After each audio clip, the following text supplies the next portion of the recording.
എല്ലാവർക്കും എപ്പിക് ട്രാവലിൻ്റെ പുതിയൊരു വീഡിയോയിലേക്ക് സ്വാഗതം.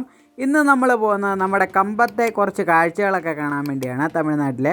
അപ്പോൾ പോകുന്ന വഴിക്കെല്ലാം നല്ല അടിപൊളി തെങ്ങും തോട്ടങ്ങളും കാഴ്ചകളും ഒക്കെയാണ് നമുക്ക് കാണാൻ സാധിച്ചത്. നമ്മൾ ആദ്യം പോയത് ഒരു 1001 മഹാദേവൻ്റെ ശിവലിംഗ പ്രതിഷ്ഠയുള്ള ഒരു ക്ഷേത്രത്തിലേക്കാണ്. അതിനുശേഷം നമ്മൾ അടുത്ത് തന്നെയുള്ള ഒരു സുരളി വെള്ളച്ചാട്ടം എന്ന് പറഞ്ഞൊരു വെള്ളച്ചാട്ടമുണ്ട്. അപ്പോൾ ആ വെള്ളച്ചാട്ടത്തിൻ്റെ കുറച്ച് കാഴ്ചകളും കണ്ടിട്ട് നമ്മൾ മുന്തിരിത്തോട്ടം കാണാൻ വേണ്ടിയാണ് പോയത്.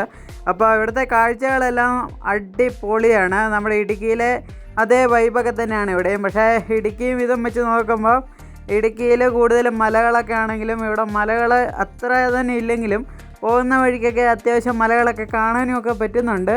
പിന്നെ എടുത്തു പറയേണ്ട കാര്യമെന്ന് പറഞ്ഞു കഴിഞ്ഞാൽ ഇവിടുത്തെ ആൾക്കാർ കൂടുതലും കൃഷി സംബന്ധമായ ജോലികളൊക്കെയാണ് ചെയ്യാറ്. ഒരുപാട് നെൽപ്പാടങ്ങളും ഒക്കെ ഉണ്ട് ഇവിടെ. അപ്പോൾ പോകുന്ന വഴിക്കെല്ലാം നല്ല അടിപൊളി വൈബായിരുന്നു. തെങ്ങൻ തോട്ടങ്ങൾ ഒരുപാടുണ്ട്, അത് കാണാൻ തന്നെ ഒരു പ്രത്യേക വൈബായിരുന്നു. പിന്നെ ആ മഹാദേവ ക്ഷേത്രത്തിലെ കാഴ്ചകൾ ഒരു രക്ഷയില്ല. അങ്ങോട്ട് പോകുന്ന വഴിക്കൊക്കെ നല്ല അടിപൊളി കാഴ്ചകളാണ്. ഒരു വനത്തിലൂടെ വേണം നമ്മൾ അങ്ങോട്ട് പോകാൻ. ആ പോകുന്ന വഴിക്ക് നല്ല വൈബാണ്. അപ്പം ഇവിടുത്തെ കാഴ്ചകളൊക്കെ നമുക്കൊന്ന് കണ്ടു നോക്കാം. അപ്പോൾ ആദ്യമായി കാണുന്നവരാരെങ്കിലുമൊക്കെ ഉണ്ടെങ്കിൽ ഒന്ന് സബ്സ്ക്രൈബ് ചെയ്ത് നമ്മളെ സപ്പോർട്ട് ചെയ്യുക. തമിഴ്നാട്ടിലെ ഒരു പ്ലേസാണ്. ഇവിടെ 1000 ശിവലിംഗങ്ങളൊക്കെ ഉണ്ട്. വൈബാണ്, വന്ന് കണ്ട് ആസ്വദിക്കുക. അങ്ങനെ ഞങ്ങൾ ക്ഷേത്രത്തിന് മുൻപിൽ എത്താറായി. ക്ഷേത്രത്തിൻ്റെ കപാടത്തിൻ്റെ അടുത്തേക്ക് എത്താറായപ്പോൾ അവിടെ കുറേ നായ്ക്കുട്ടികൾ അങ്ങോട്ടും ഇങ്ങോട്ടുമൊക്കെ ഓടി കളിക്കുന്നത് കണ്ടു. പിന്നെ അവിടെ 2-3 ചെറിയ കടകളൊക്കെ കണ്ടു. സോഡ നാരങ്ങ വെള്ളവും അങ്ങനെയുള്ള സംഭവമൊക്കെ ആണെന്ന് തോന്നുന്നു. അത് കഴിഞ്ഞിട്ട് നമ്മൾ ഇച്ചിരി കൂടെ മുന്നോട്ട് നീങ്ങിക്കഴിഞ്ഞപ്പോൾ നമുക്ക് ക്ഷേത്രത്തിൻ്റെ കപാടം കാണാൻ സാധിച്ചു. ഈ കപാടത്തിൻ്റെ അവിടെ നിന്ന് വേണം നമ്മൾ നേരെ അങ്ങോട്ട് കയറിപ്പോകാൻ. അപ്പോൾ പോകുന്ന വഴിക്ക് നല്ല ഒരുപാട് കാഴ്ചകൾ നമുക്ക് കാണാൻ സാധിക്കും. 1001 മഹാദേവൻ്റെ ശിവലിംഗ പ്രതിഷ്ഠയുള്ള ഒരു ക്ഷേത്രമാണിത്. അപ്പോൾ ഒരു മഹാദേവൻ്റെ വലിയ ശിവലിംഗവും അതിൻ്റെ തൊട്ടടുത്ത് നന്ദിയുടെയും പ്രതിഷ്ഠയുണ്ട്. പിന്നെ അതിൻ്റെ ചുറ്റും ഈ മഹാദേവൻ്റെ വലിയ ശിവലിംഗത്തിന് ചുറ്റും ഒരുപാട് ചെടികളൊക്കെ പൂത്ത് നിൽക്കുന്നുണ്ട്. അതൊക്കെ കാണാൻ ഒരു പ്രത്യേക ഭംഗിയാണ്. പിന്നെ ഓരോ മരത്തിൻ്റെ ചുവട്ടിലും ഓരോരോ പ്രതിഷ്ഠകളൊക്കെ ഉണ്ട്. ഒരു പ്രത്യേക ഒരു അന്തരീക്ഷം തന്നെയാണ് ഇവിടെ. ഈ ഒരു ക്ഷേത്രത്തിലേക്ക് പ്രവേശനത്തിനായി 30 രൂപയാണ് നമ്മൾ ഫീസായിട്ട് അടയ്ക്കേണ്ടത്. ഇങ്ങോട്ട് വരുന്ന വഴിക്ക് തന്നെയാണ് സുരളി വെള്ളച്ചാട്ടം. അപ്പം വെള്ളച്ചാട്ടവും കണ്ട് പ്രകൃതിയുടെ മനോഹരമായ കാഴ്ചകളും കണ്ട് ഈ ക്ഷേത്രത്തിലെ ഭക്തി നിർഭരമായ ഈ കാഴ്ചകളും കണ്ട് നമുക്ക് വീട്ടിലേക്ക് മടങ്ങാം. ഈ ക്ഷേത്രത്തിലേക്ക് വരുന്ന വഴിയെല്ലാം തന്നെ നല്ല അടിപൊളി വഴിയാണ്. വനത്തിനുള്ളിലൂടെ വേണം ഈ ഒരു ക്ഷേത്രം ഇരിക്കുന്ന സ്ഥലത്തേക്ക് നമുക്ക് എത്തിച്ചേരാൻ.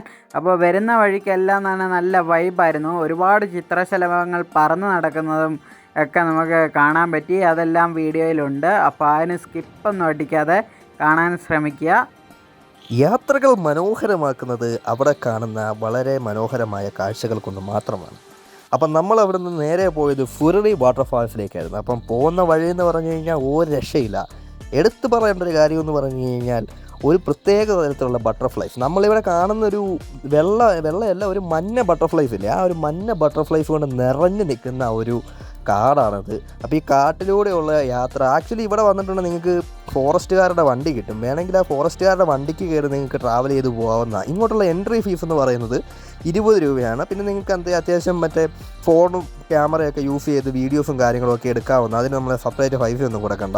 ഏറ്റവും രസകരം എന്ന് പറഞ്ഞിട്ടുണ്ടെങ്കിൽ ഈ പോകുന്ന വഴിക്ക് ഇനി ഒരുപാട് അരുവികളും പുഴകളും വെള്ളച്ചാട്ടങ്ങളും ഒക്കെ നമുക്ക് കണ്ട് എക്സ്പ്ലോർ ചെയ്ത് നടന്ന് പോകാം. ആക്ച്വലി ഇങ്ങോട്ട് പോകാനായിട്ട് ഏകദേശം ഒരു 3-3.5 കിലോമീറ്റർ നടക്കണം. അതാണ് ഇവിടുത്തെ ഒരു ചെറിയ ടാസ്ക് എന്ന് പറയാനായിട്ട്. ഇവിടെ ഒരുപാട് വന്നു പോകുന്നത് ഇവിടുത്തെ തന്നെയുള്ള ഗ്രാമപ്രദേശങ്ങളും ഗ്രാമവാസികളും ഒക്കെ ഇവിടെ ഒത്തിരി ആൾക്കാരുണ്ട്. അതിന് പുറമെ നമ്മളെപ്പോലെ ദൂരത്തുനിന്ന് വരുന്നതും അങ്ങ് വലിയ സംസ്ഥാനങ്ങളിൽ നിന്ന് വരുന്നതായിട്ടുള്ള ഒരുപാട് ആൾക്കാരുകൾ ഇങ്ങോട്ട് വന്ന് പോകുന്നുണ്ട്. ഫോറിനേഴ്സുകളെ ഒന്നും കാണാൻ പറ്റിയില്ല. ചിലപ്പം അങ്ങനെയുള്ള ആൾക്കാർ വന്ന് പോകുന്നുണ്ടായിരിക്കാം. മെയിൻ പ്രശ്നമെന്ന് പറഞ്ഞാൽ ഇങ്ങോട്ട് പോകുന്ന വഴിക്ക് നിങ്ങൾക്ക് ബട്ടർഫ്ലൈസ് കൂടാതെ ഒരുപാട് വേറെ ചെറിയ ചെറിയ പൂച്ചകൾ, പട്ടികൾ, പിന്നെ കാട്ടുമൃഗങ്ങളായിട്ടുള്ള ഒരുപാട് കാര്യങ്ങളെ കാണാം. കുരങ്ങന്മാരാണ് അതിൻ്റെ അകത്ത് മെയിൻ ഐറ്റം. എവിടെ നോക്കിയാലും നിങ്ങൾക്ക് കുരങ്ങന്മാരെ കാണാം. ഈ കുരങ്ങന്മാർ വള്ളിച്ചെടികൾ ചാടി നടക്കുക. നിങ്ങൾ കുപ്പി വെള്ളമൊക്കെ കൊണ്ടുപോകുന്നുണ്ട്, സൂക്ഷിച്ച് വേണം കൊണ്ടുപോകാൻ. അല്ലെങ്കിൽ ഇവന്മാർ വന്ന് ഏറെ വന്നിട്ട് തട്ടിപ്പറിച്ചുകൊണ്ട് പോകാനുള്ള സാധ്യത ഭയങ്കര കൂടുതലാണ്. അപ്പോൾ ഈ യാത്രയുടെ എൻഡിങ്ങിലേക്ക് നമ്മൾ എത്തിക്കൊണ്ടിരിക്കുകയാണ്. ഈ ഒരു പാലം ക്രോസ് ചെയ്ത് വേണം നമുക്ക് അപ്പുറം ചെല്ലാനായിട്ട്. അപ്പോൾ സൂക്ഷിക്കുക, ഈ പാലത്തിൽ നിൽക്കുന്ന സമയത്ത് വേറെ വണ്ടി വല്ലതും വരുന്നുണ്ടെങ്കിൽ നിങ്ങൾ ഓടി മാറിക്കോണം. ഈ പാലത്തിലൂടെ വണ്ടിക്ക് പോകാനുള്ള സ്പേസ് മാത്രമേ ഉള്ളൂ സത്യം പറഞ്ഞു കഴിഞ്ഞാൽ. അപ്പം ഇങ്ങനെയുള്ള കാഴ്ചകളൊക്കെ കണ്ട് നമ്മൾ നേരെ എത്തുന്നത് ഫുരഡി വാട്ടർഫാൾസിൻ്റെ ആ ഒരു സ്റ്റെപ്പിൻ്റെ മുന്നിലാണ്. ഒരു അത്യാവശ്യം നടന്ന് കയറാൻ മാത്രമുള്ള സ്റ്റെപ്പുകളുണ്ട്. അപ്പോൾ ഈ സ്റ്റെപ്പുകളൊക്കെ കയറി ചെന്ന് കഴിയുമ്പോഴാണ് നമുക്ക് ആ ഒരു കാഴ്ചകൾ കാണാൻ പറ്റുന്നത്. പിന്നെ ഇതിൻ്റെ സൈഡിലുള്ള കെട്ടിടങ്ങളെന്നൊക്കെ എന്ന് പറഞ്ഞാൽ നിങ്ങൾക്കിവിടെ വന്നിട്ട് ഡ്രസ്സൊക്കെ ഉണ്ട്. ആ ഡ്രസ്സൊക്കെ മാറി നിങ്ങൾക്ക് അകത്ത് കയറിയിട്ട് വാട്ടർഫാൾസ് കാണാൻ വേണ്ടിയിട്ടാണ് അവിടെ കുറച്ച് ഡ്രസ്സ് ചേഞ്ചിങ് റൂമുകളും കാര്യങ്ങളുമൊക്കെ കൊടുത്തിട്ടുണ്ട്.